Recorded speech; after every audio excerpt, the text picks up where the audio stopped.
mushroom পাৰি আছোঁ এতিয়া ইয়াতে আমি জুগুলি লগাম কেমেৰামেন যাদৱে কেমেৰা কৰি আছে আৰু আমি ইয়াতে মাছৰুম কৰি আছোঁ ইয়াতে আৰু বিভিন্ন ধৰণৰ খেতি লগাওঁ আমি বিলাহী বেঙেনা এনেধৰণৰ লগাম কেনেকৈ মাছৰুম কৰিছে আপোনাক গ্ৰুপে দেখাব আৰম্ভণি মই কেনেকৈ লৈ ল'ব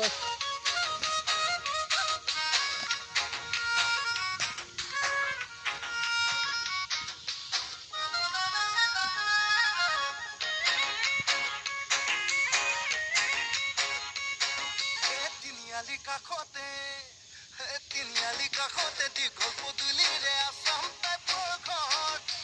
আছাম টাইপৰ ঘৰ হল মাৰো মই পদূলিলে তই ভিৰাই মাৰলৰ হল মাৰো মই পদূলিলে তই ভিৰাই মাৰলৰ গধূলি এদিনা মৰম এনেকৈ মাছৰুম কৰি লৈছোঁ আমি আৰু ইয়াতে আমি কেনেকৈ চিষ্টেমত দিম মই দেখুৱাই আছোঁ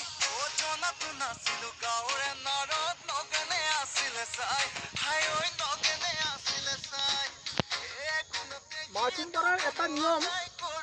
আপোনালোকক মই ক'ব বিচাৰিছোঁ ইয়াতে মই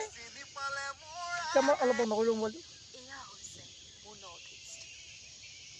ইয়াতে মই কি কৰিছোঁ আগতে মই সাৰ মাৰি লৈছোঁ যিহেতু মই ইয়াতে বিজনেছ টাইপত কৰিম ব্যৱসায় ভিত্তিত আগত মই সাৰ মাৰি লৈছোঁ ইয়াতে DAP কোৱাগা আৰু ইউৰিয়া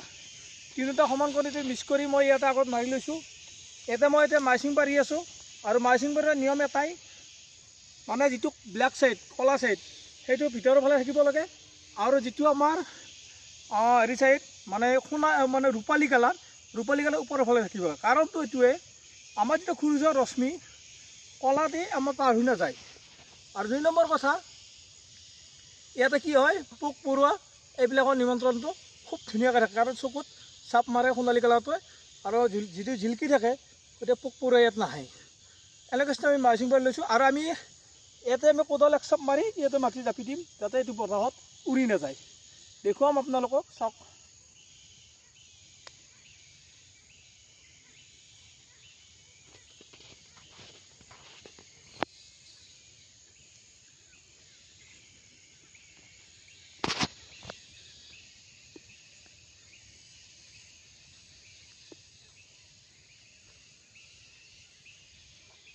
আমি যেহেতু মাছৰুমটো উৰি নাযাবৰ কাৰণে মাজে মাজে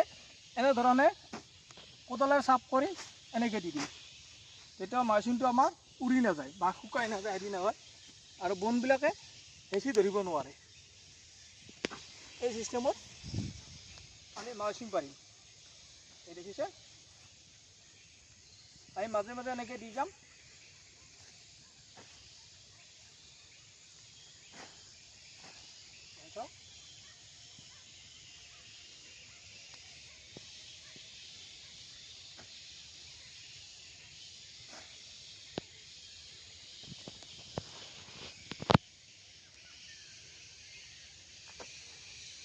বনবাদ নিয়ন্ত্ৰণ থাকিব পোক পৰুৱা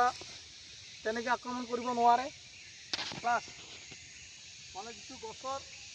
সাৰ এইবিলাক ঠিকে থাকে আমি দিওঁ পিনে এনেধৰণে দিম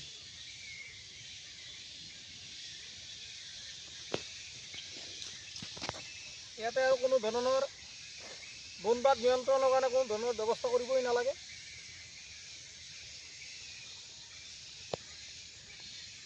10-12 ফুটৰ মূৰে মূৰে আমি এনেধৰণে মাটি দি লৈছোঁ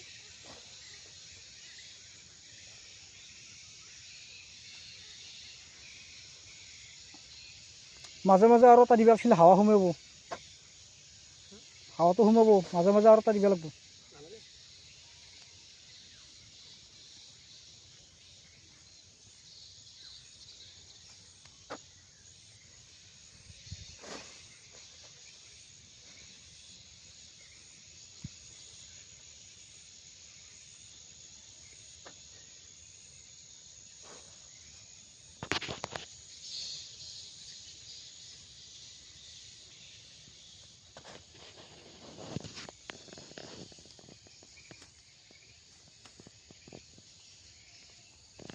আমি আকৌ সেইফালৰ পৰা দি আহিম আহি আৰু এইটো কাটি দিয়াৰ লাষ্ট সময়ত আমি আকৌ হেৰি কৰিম